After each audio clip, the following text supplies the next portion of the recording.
terkait dengan surah Al-Baqarah ayat 80 ini ada kisah menarik tentang asbab nuzulnya. Ketika Nabi SAW berhasil menaklukkan orang-orang Yahudi di Khaybar. Kita tahu bahwa perang Khaybar itu perang terakhir melawan benteng Yahudi di zaman Nabi SAW. Karena sering saya katakan Rasul itu perang melawan Yahudi itu 4 kali, dan terakhir di Khaybar. Khaybar ini sebuah kota yang penuh dengan benteng, susah dijebol.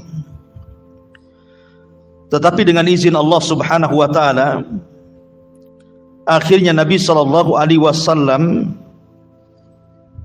mendapatkan wahyu dari Allah Subhanahu wa taala agar Ali bin Abi Thalib memimpin perang dan yang membawa bendera. Bendera perang maksudnya. Maka akhirnya Allah Subhanahu wa taala menangkan Khaybar di tangan Ali radhiyallahu an, karena dia orang yang mencintai Allah dan Rasulnya dan dicintai Allah dan Rasulnya. Nah, setelah kemudian Khaybar takluk kepada kaum muslimin, maka ada seorang wanita dari wanita-wanita Yahudi yang sakit hati, namanya Zainab bintul Harith. Zainab bintul Harith ini kemudian bertanya-tanya kepada manusia tentang kesukaan Nabi. Sebenarnya Abul Qasim, maksudnya Rasul itu suka apa maksudnya dalam persoalan makanan. Aku ingin menghadiahkan sesuatu. Maka orang-orang mengatakan bahwa Abul Qasim, maksudnya Rasul itu suka memakan daging kambing, terutama pahanya. Jadi kalau antum makan daging kambing atau paha daging kambing, berarti itu makanan kesukaan Nabi. Tapi kambing Mekah jangan disamakan dengan kambing Tamyang ya. Kalau makan kambing Tamyang kolesterol naik kan. Kalau kambing Mekah berkah. Jadi akhirnya kemudian disampaikan kepada Zainab bintul Harith bahwa Rasul itu suka kambing, terutama pahanya. Maka akhirnya kemudian dia pun segera mencari kambing, kemudian memasak kambing dan menyediakan satu paha kambing khusus untuk Nabi SAW. Masalahnya Zainab bintul Harith itu bukan hendak berbuat baik, tetapi hendak mencelakakan Rasul. Kenapa? Karena dalam rebusan kambing yang ia masak, dia bumbuhkan padanya racun. Jadi hendak meracuni Rasul dan para sahabat. Maka Zainab bintul Harith datang kepada rombongan Nabi SAW menawarkan hadiah. Ingat, Rasul itu tidak menerima sedekah, dan keluarga Rasul diharamkan sedekah. Mereka hanya boleh menerima hadiah saja. Maka Nabi SAW tertarik dengan hadiahnya Zainab bintul Harith untuk makan di rumahnya. Akhirnya kemudian dengan beberapa para sahabat, dengan rombongan para sahabat, Nabi SAW kemudian datang ke rumah Zainab bintul Harith dan dihidangkan pada mereka daging kambing dan paha kambing. Rasul tidak tahu yang gaib. Kalau Rasul tahu yang gaib bahwa dalam kambing itu ada racunnya, tidak akan dimakan. Kalau sekelas Nabi SAW tidak tahu yang gaib, tiba-tiba muncul zaman sekarang dukun perempuan tahu pula yang gaib. Ngomong katanya, itu anak gubernur yang kemarin tenggelam masih hidup katanya. Rupanya sudah meninggal. Berarti meleset itu ya ramalannya. berarti dukun abal-abal. Jadi Nabi SAW tidak tahu yang gaib, ya, karena kegaiban itu hanya tahu Allah Subhanahu wa Ta'ala saja. Dan Allah memberikan tahu kegaiban itu kepada orang-orang tertentu dari Rasulnya.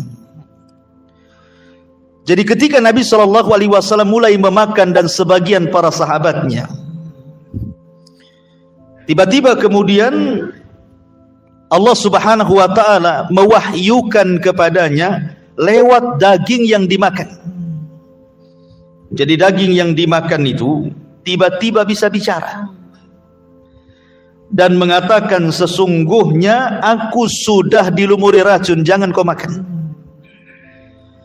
Maka Rasul pun langsung melepehkan apa yang dimakannya. Masalahnya racun sudah masuk ke perutnya. Termasuk ada seorang sahabat yang sama kondisinya, racunnya sudah masuk, namanya Bishr ibn Bara radhiyallahu an. Itu sama-sama sudah memakan.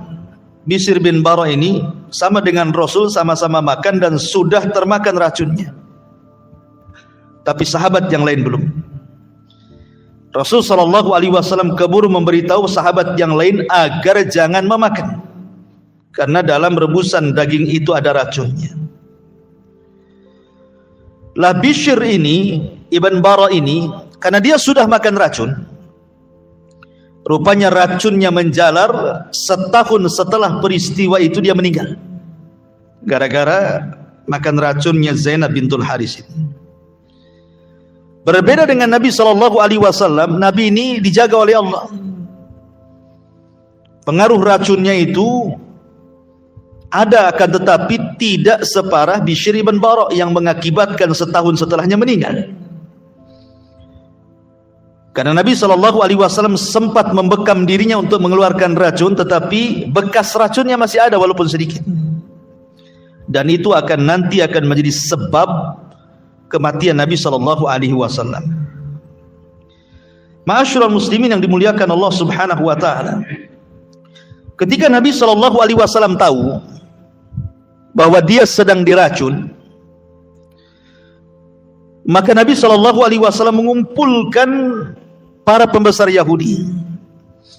Jangan-jangan ini sebuah ide daripada pembesar Yahudi, kemudian mereka hendak meracuni Nabi SAW bekerja sama dengan wanita yang bernama Zainab bintul Haris. Nabi mengumpulkan orang-orang Yahudi, pembesar-pembesarnya. Kemudian Nabi SAW bertanya kepada mereka. Kata Nabi SAW, inni sa'ilukum an syai'in fahal antum sadiqi anhu. Kata Nabi SAW, aku ingin bertanya kepada kalian, apa kalian mau jujur dengan jawaban yang kalian akan jawab untukku?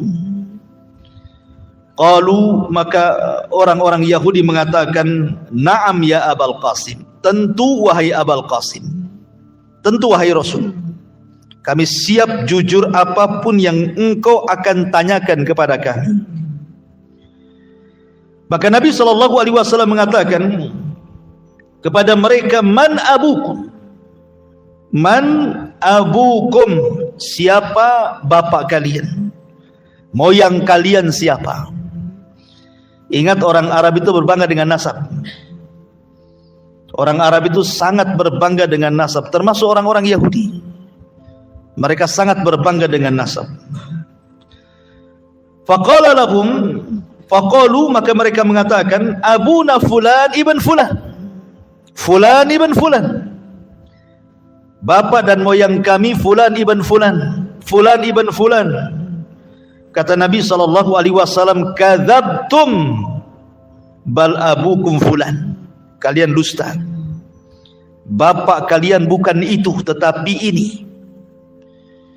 Kalian menyebut bapak kalian yang pemberani, padahal itu bukan bapak kalian itu pengecut. Berarti di sini orang Yahudi berdusta. Kemudian orang Yahudi mengatakan, shadaqta wa bararta, engkau benar wahai Muhammad. Mereka nggak bisa dusta di hadapan Nabi. Kemudian Nabi SAW bertanya lagi, hal antum sadiki an syai'in idza sa'altukum anhu.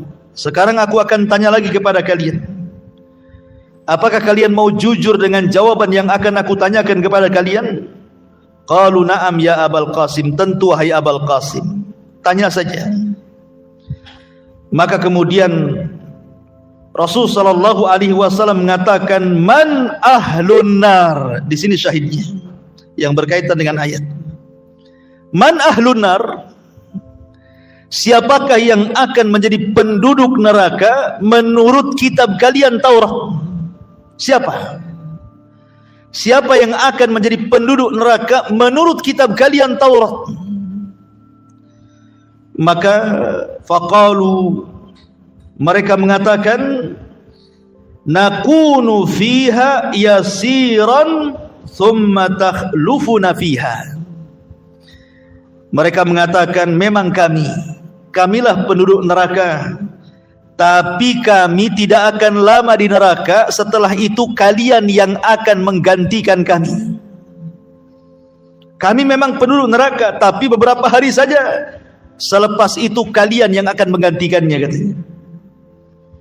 Makanya Allah Subhanahu wa taala turunkan ayat, wa qalu lan tamassana an-nar illa ayyaman ma'dudah.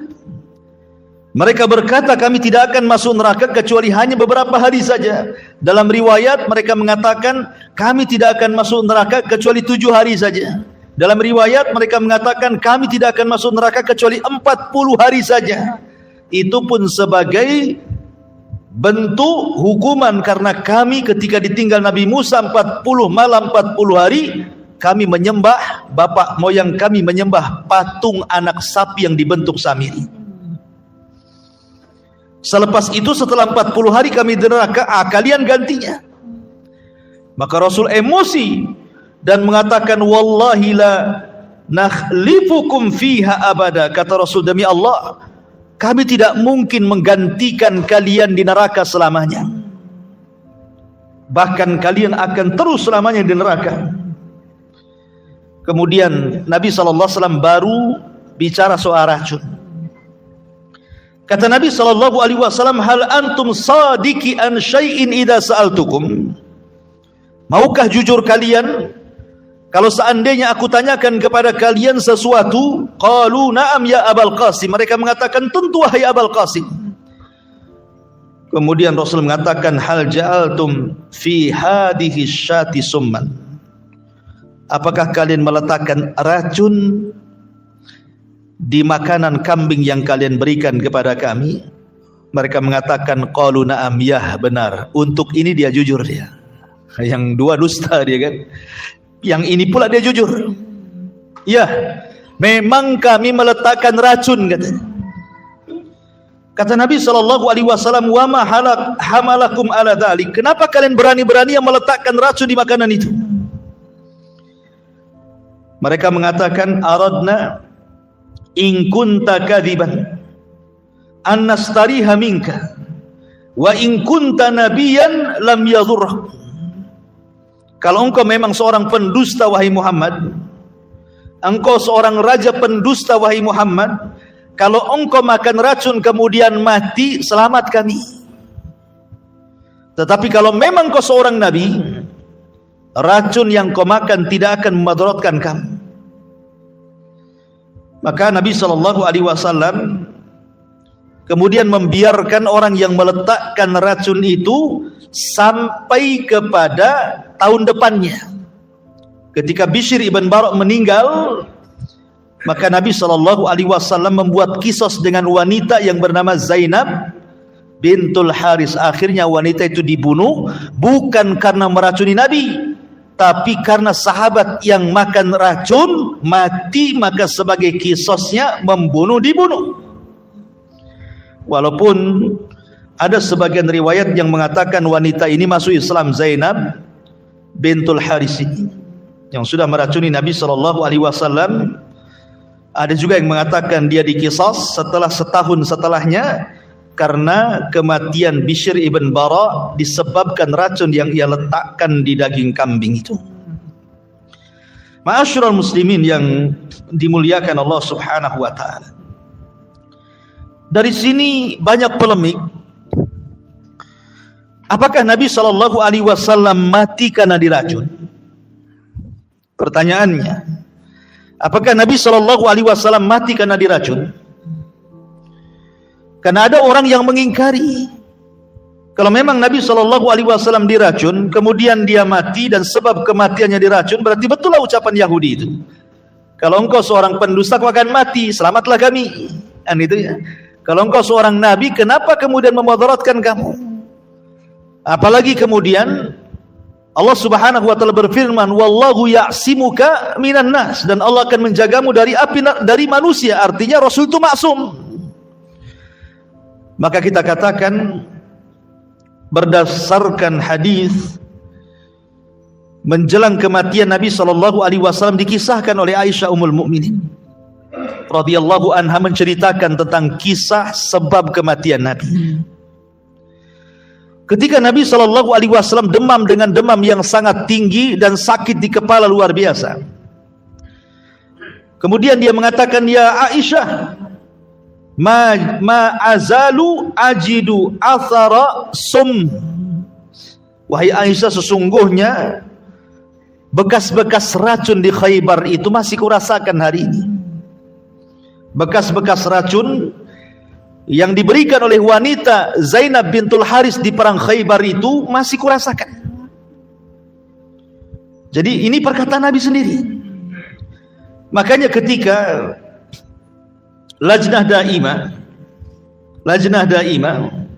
yang ketika itu dikepalai oleh Syekh Abdul Aziz ibn Abdullah ibn Baz atau Ibn Baz, kemudian Syekh Abdul Aziz Al-Syekh, kemudian juga Syekh Abdullah ibn Ghudian dan Syekh Saleh Al-Fauzan serta Syekh Bakar Abu Zaid. Ditanya Lajnah Daimah ini persoalan, apakah Nabi sallallahu alaihi wasallam itu sebab kematiannya adalah racun yang diberikan Zainab bintul Haris di perang Khaybar? Maka masyaikh dalam kumpulan Lajnah Daimah ini mengatakan, sabata inda ahlil ilmi bi ayyamin Nabi sallallahu alaihi wasallam wa ahwalihi wa siyarihi annahu akala min syatin masmumatin limra'atin min yahudi Khaybar. Thumma nataqat adh-dhira wa akhbaratin Nabiy sallallahu alaihi wasallam bi annaha masmumah. Famtana'a minal istimrar fi aqliha. Walamma kana fil marad alladhi mata fihi kana yaqulu alaihi salatu wassalam, ya Aisyah, ma azalu ajidu alama at-ta'am alladhi akaltu fil Khaybar. Kata mereka para ulama ini telah tertetapkan menurut ahlul ilmi, para ulama, kalau kita melihat sejarah Nabi sallallahu alaihi wasallam, baik hari-hari Rasul, kondisi Rasul, kehidupan Rasul dicatat dengan sahih bahwa Nabi sallallahu alaihi wasallam pernah memakan kambing yang dilumuri racun oleh seorang wanita Yahudi Khaybar. Tiba-tiba kemudian daging itu bisa bicara, menghabarkan kepada Rasul bahwa diletakkan racun padanya, maka Rasul pun tidak melanjutkan makan. Maka ketika Nabi SAW dalam kondisi sakit parah yang dengannya sebab kematiannya, maka Rasul mengatakan kepada Aisyah radhiyallahu anha, wahai Aisyah, sungguh bekas racun dari makanan dari wanita yang aku makan di Khaybar itu masih ada pengaruhnya kepada badanku. Hadis ini keluarkan Imam Bukhari. Dari sini kita katakan bahwa Nabi SAW memang meninggal, salah satu sebabnya adalah karena pengaruh racunnya Zainab bintul Harith. Adapun sebab yang lainnya tentu ya sudah waktunya meninggal gitu ya. Memang sudah qada dan qadar Allah.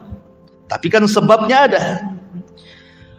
Adapun hikmahnya, hikmah kenapa Nabi SAW sampai meninggal seperti itu atau disebabkan karena pengaruh racun, disebutkan dalam Lataiful Ma'arif bahwa awal sakitnya Nabi SAW itu karena sudah fi ra'si, adalah sakit kepala di kepalanya.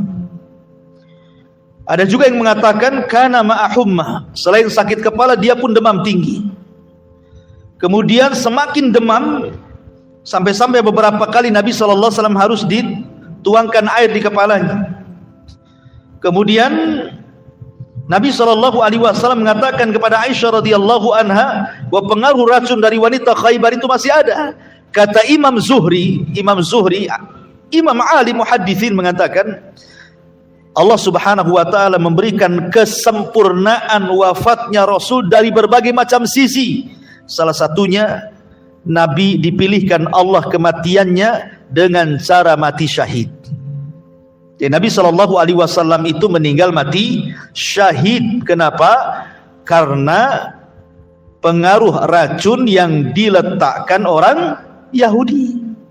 Sama dengan Umar. Ya, Umar mati syahid. Kata Nabi SAW ketika naik bukit Uhud. Kemudian kata Nabi SAW ketika ada lini, gunung Uhud itu kayak ada lini gitu ya, ada gempa sedikit. Kata Rasul, "Uthbut ya Uhud, diam wahai Uhud. Di atasmu itu ada Siddiq," maksudnya Abu Bakar, "wa syahidan," dan orang yang kelak mati syahid, Umar dan Utsman.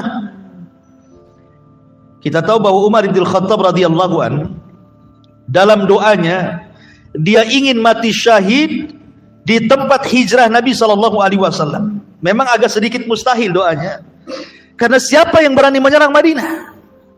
Di zaman Umar itu kekuasaannya sampai Romawi dan Persia, nggak ada yang berani menyerang Madinah, dan tidak mungkin juga terjadi peperangan di kota Madinah di zaman Umar loh ya. Tapi doanya Umar bin Khattab radhiyallahu an, dia ingin mati syahid di tempat hijrahnya Rasul kota Madinah. Allah kabulkan, Allah kabulkan. Tapi bukan dengan cara perang. Kita tahu bahwa Mekah dan Madinah tidak boleh orang kafir masuk ke dua kota ini. Di zaman itu ada seorang sahabat namanya Mughirah bin Syu'bah radhiyallahu anhu. Dia memiliki usaha pandai besi. Kemudian dia mencari karyawan yang bisa dipekerjakan di pandai besinya. Carilah dia sampai ke Persia, dapatlah Abu Lu'lu' al-Majusi. Dia meminta izin kepada Umar agar Abu Lu'lu' dibolehkan masuk ke kota Madinah karena urusan bisnis dia. Awalnya Umar nggak ngasih karena tidak boleh ada jiwa orang kafir masuk Madinah masalahnya. Tetapi Abu Lu'lu' ini Mughirah itu terus mendesak Umar karena Umar juga segan, dia sahabat Rasul. Akhirnya mengizinkan Abu Lu'lu' untuk masuk ke kota Madinah dan menjadi karyawan Mughirah bin Syu'bah untuk membuat senjata di pandai besinya. Jadi suatu hari Umar bin Khattab radhiyallahu an berjalan-jalan ke pandai besinya Mughirah. Kemudian dia berjumpa dengan Abu Lu'lu' karena melihat kepiawaian Abu Lu'lu' dalam membuat senjata. Maka Umar mengatakan kepada Abu Lu'lu', "Cobalah buatkan senjata untukku."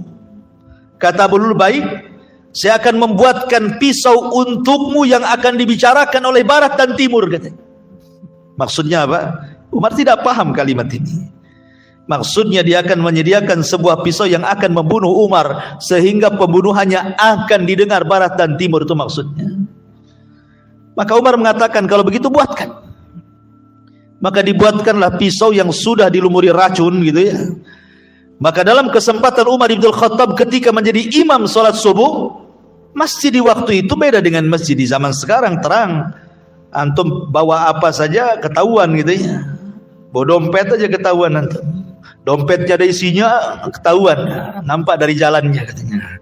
Jadi kemudian ketika Umar bin Khattab sudah dapat satu rakaat subuh tuh, rakaat kedua tiba-tiba Abu Lu'lu' yang pura-pura dia berdiri saf dengan menyelendangkan serbannya seolah-olah dia seorang muslim yang sholat di situ, tiba-tiba menusuk Umar bin Khattab beberapa tusukan sampai Umar kaget dan mengatakan, akalatni kalbun, jangan-jangan anjing sedang menggigitku, jangan-jangan anjing sedang menggigitku. Maka Umar roboh. Dengan sebab itulah Umar meninggal. Artinya Umar meninggal di Masjid Nabawi dan Umar mati syahid. doanya dikabulkan Allah Azza wa Jalla. Maka sebagaimana Umar dibunuh oleh orang kafir dinyatakan mati syahid, begitu juga Nabi. Allah pilihkan kematiannya mati syahid karena salah satu penyebabnya adalah pengaruh racun yang diletakkan Zainab bintul Haris di perang Khaybar, setelah perang Khaybar. Ma'asyiral muslimin yang dimuliakan Allah Subhanahu wa taala, itulah sedikit faedah dari kisah ini. Tetapi yang berkaitan dengan ayat, di sini jawaban orang-orang Yahudi ketika ditanya Nabi sallallahu alaihi wasallam,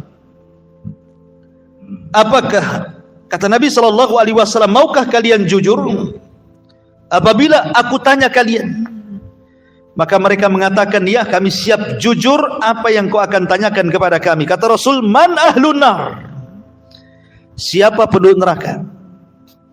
Maka mereka mengatakan, kami, tetapi kami hanya beberapa hari saja. Dalam riwayat 7 hari saja, dalam riwayat 40 hari saja. Setelah kami keluar, kalian gantinya dan kalian akan kekal selamanya, katanya. Maka Rasul marah dan mengatakan, demi Allah, kalian atau kami tidak akan pernah menggantikan kalian selamanya, dan kalian selama-lamanya akan neraka, kata Rasul. Dari sini Allah Subhanahu wa taala firmankan ucapan kelancangan orang-orang Yahudi ini, lan tamassanan nar illa ayyaman ma'dudah, bahwa kami tidak akan masuk neraka kecuali hanya beberapa hari saja. Orang-orang Yahudi itu, ikhwan, adalah agama hayalan, agama yang suka menghayal orang-orang Yahudi. Selain itu juga mereka punya kelancangan kepada Allah Subhanahu wa taala. Salah satu hayalan mereka adalah di sini. Ini kan menghayal namanya. Kami tidak akan masuk neraka kecuali beberapa hari saja, katanya. Menghayal tidak, toh? Itu kan menghayal namanya. Kemudian mereka mengatakan, lan nadkhulal jannah illa man kana hudan aw nasara. Tidak akan masuk surga kecuali orang yang beragama Yahudi ataupun Nasrani, katanya. Ini kan menghayal namanya. Ya, makanya Allah mengatakan, wa minhum ummiyuna la ya'lamuna al-kitaba illa amani. Mereka tukang menghayal. Illa amani, kecuali hayal-hayalan saja. Atau mereka mengatakan, nahnu abna'ullah wa ahibba. Dalam Al-Quran dijelaskan, mereka mengklaim bahwa mereka itu anak-anak Allah dan orang-orang yang dicintai Allah. Allah bantah dengan kata-kata, kul falimanu adzibukum bidunubikum. Loh, kalau kalian memang orang-orang yang dicintai Allah, kalian anak-anak Allah, kenapa kalian diadab oleh Allah? Lihat kisah Ashabus Sabti. Diadab oleh Allah Subhanahu wa taala menjadi kera-kera yang dihinakan. Bahkan sebagiannya menjadi babi-babi yang dihinakan, hidup 3 hari kemudian mati. Lihat orang-orang Bani Israel yang ribuan di zaman Nabi Samuel, di mana mereka ditimpakan taun sehingga ribuan jiwa meninggal. Dan ingat, taun bagi Bani Israel azab, tapi taun bagi umat Islam itu rahmat. Orang yang meninggal karena taun mati syahid dalam Islam. Tapi orang-orang dulu kalau terkena taun jadi azab. Kalau memang kalian anak-anak Allah, orang-orang yang dicintai Allah, kenapa Allah azab kalian, gitu maksudnya. Kenapa Allah azab kalian? Kalian terkena taun, kemudian kalian juga diadab oleh Allah di bumi linglung, tidak bisa keluar 40 tahun di situ, dan macam-macam.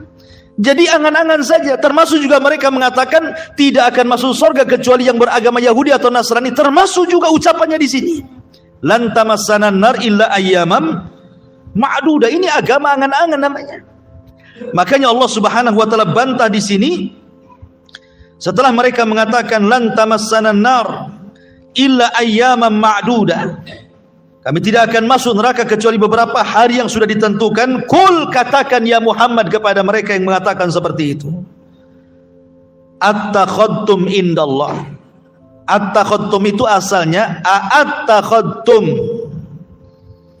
apakah kalian, gitu, apakah kalian sudah mengambil perjanjian dengan Allah bahwa Allah Subhanahu wa taala tidak akan memasukkan ke dalam neraka kecuali beberapa hari saja? Falan yukhlifallahu ahda. Allah tidak pernah mengingkari janjinya. Am taquluna 'alallahi ma la ta'lamun. Am di sini maknanya bal, bahkan kalian sudah mengatakan tentang Allah dengan tanpa ilmu. Itu kan angan-angan kalian saja mengatakan seperti itu. Akan tetapi Allah mengatakan dan menjelaskan siapa yang berhak masuk neraka dan siapa yang berhak masuk surga, siapa yang dikekalkan di neraka, siapa yang dikekalkan di surga. Kata Allah, bala man kasaba sayyi'atan wa ahatat bihi khati'atuhu fa ulaika ashabun nar hum fiha khalidun walladzina amanu wa amilus salihati ulaika ashabul jannah hum fiha khalidun. Maka Allah mengatakan,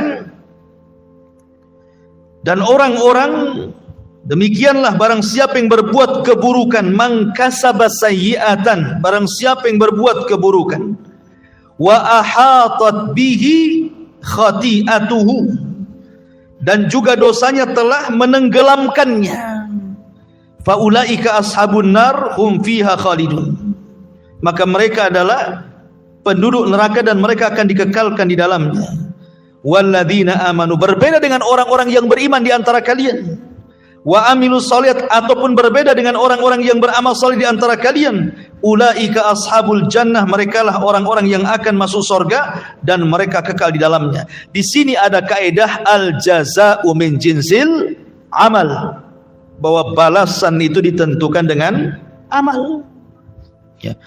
Tidak bisa mengklaim bahwa ini kan pengklaiman namanya ya, bahwa kami tidak akan masuk neraka kecuali beberapa hari saja.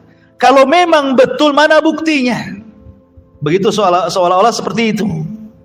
Maka di sini ada kaidah, siapapun yang mendakwah di atas kebenaran, di atas manhaj yang hak, di atas akidah yang lurus, jangan mengaku-ngaku saja, buktikan. Buktikan kalau Anda berada di atas akidah yang lurus. Buktikan dengan Al-Quran dan Sunnah. Buktikan kalau Anda itu berada di atas manhaj yang hak. Buktikan dengan Al-Quran dan Sunnah dan pemahaman salafun saleh. Jangan ngaku-ngaku saja. Ngaku-ngaku saja ahli sunnah wal jamaah, ternyata bukan ahli sunnah wal jamaah. Ternyata teroris kan gitu ya. Ternyata khawarij. Ternyata orang-orang yang memusuhi sunnah Nabi SAW. Ternyata orang yang punya pemahaman yang tidak masuk di akal, khurafat, berhayal. Ya, kan ada orang yang punya pemahaman suka menghayal-hayal itu.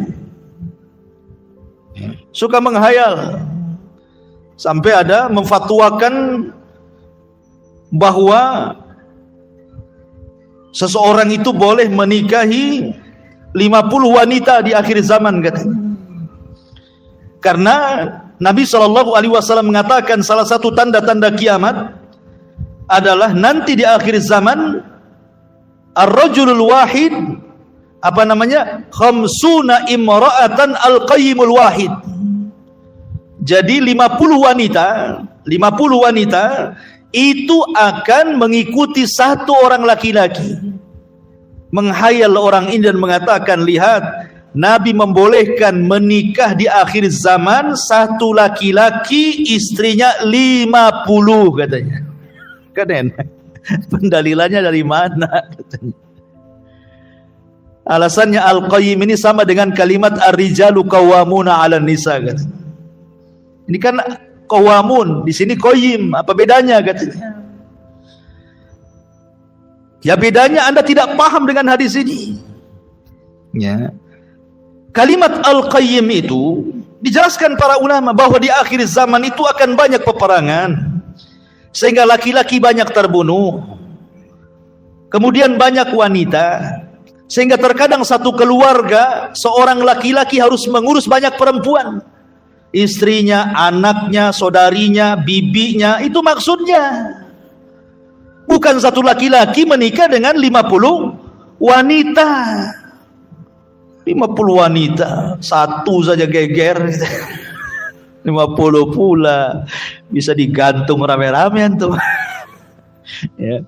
Masyarul muslimin yang dimuliakan, kan ada tuh orang yang punya pemahaman menghayal kayak gini. Menghayal ke dunia ruh gitu ya. Bicara tentang ruh. Ruh itu sudah jelas, yas'alunaka 'anir ruh. Qul ruhu min amri rabbi. Mereka bertanya-tanya soal ruh. Ruh itu urusan Rabbmu. Wa ma utitu minal ilmi illa qalila. Artinya bahwa persoalan ruh itu urusan Allah. Kenapa pula dikorek-korek ada nama ruh? Nama ruh, ikhwan. Ma'asyiral muslimin yang dimuliakan Allah Subhanahu wa taala. Sampai ada pemahaman bahwa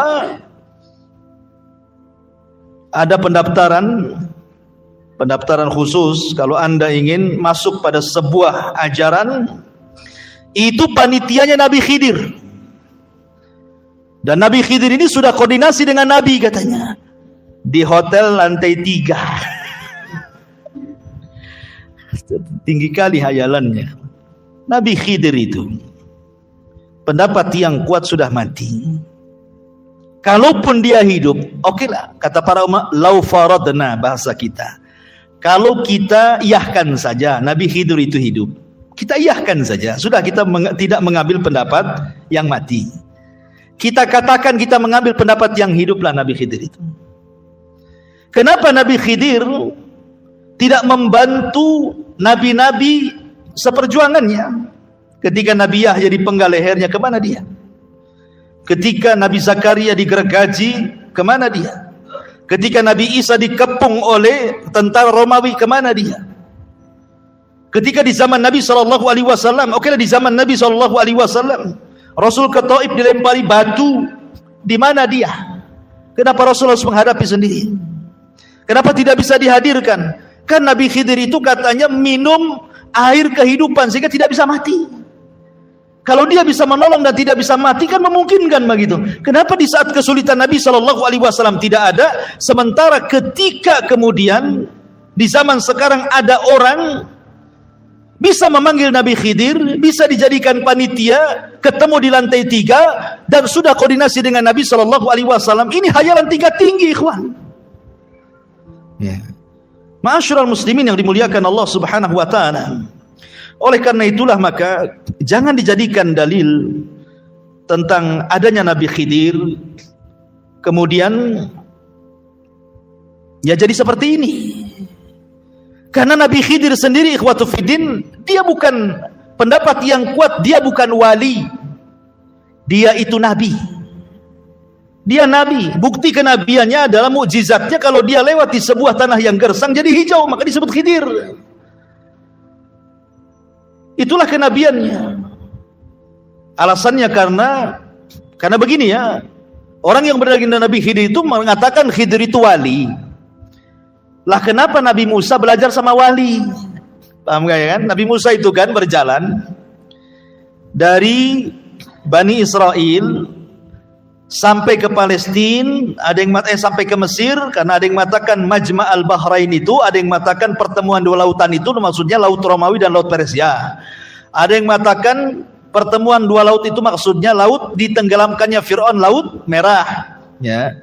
Berarti Musa berjalan mencari Khidir, kemudian berguru kepada Khidir. Kalau Khidir itu wali, seolah-olah Nabi belajar sama wali. Paham gak? Masa Nabi belajar sama wali? Berarti wali lebih tinggi, gitu maksudnya kedudukannya dibandingkan Nabi. Makanya mereka mengatakan al-wilayatu afdal minan nubuwah. Itu dari situ pendalilannya, bahwa wali itu lebih tinggi derajatnya dibandingkan seorang Nabi. Itu maksudnya. Karena Nabi Musa itu bukan hanya Nabi loh, Rasul ulul azmi, Rasul terbaik Bani Israel. Kok bisa belajar sama wali? Hebat kali nih wali ini. Makanya ketika kita katakan Nabi Khidir itu bukan wali tapi Nabi, secara langsung rontok pendalilan semuanya. Kalau Nabi belajar kepada Nabi wajar, Nabi sama Nabi, ya kan? Dan syariatnya berbeda. Tapi kalau Nabi belajar sama wali kan gak wajar gitu kan ya. Maka kita katakan Khidir itu Nabi bukan wali. Dan tidak benar kemudian Khidir lebih hebat dibandingkan Musa. Jauh ikhwan, Musa jauh lebih tinggi dibandingkan Khidir. Adapun Musa belajar kepada Khidir itu dalam hal-hal tertentu. Bukan berarti ketika Musa belajar kepada Khidir, Khidir lebih hebat. Tidak. Sama ketika Sulaiman mengatakan aina hudhud, di mana hudhud? Di mana burung hudhud? Kata hudhud, saya di sini wahai Sulaiman. Untung saja kau ada, kalau enggak sudah kusembeli kamu, katanya. Dari mana kamu? Kata hudhud, Aku punya alasan kepergian wahai Sulaiman, karena aku memiliki pengetahuan yang engkau tidak punya. Apa perkataan Hudhud dikatakan Hudhud kemudian lebih cerdas dibandingkan Sulaiman? Ya enggak lah kan begitu ya. Ketika Nabi Musa belajar kepada Khidir, bukan berarti Khidir lebih cerdas dibandingkan Musa, tidak. Dalam hal tertentu. Ya. Tapi Musa itu Nabi, Musa itu Rasul, Musa itu ulul azmi. Jangan menghayal dalam beragama itu. Sudah jelas Qur'annya, sudah jelas sunnahnya, sudah jelas isya'nya. Nah, sudah jelas isya kan? Belum? Ya? Oh, belum jelas. Masih lanjut. Masih samar-samar azannya.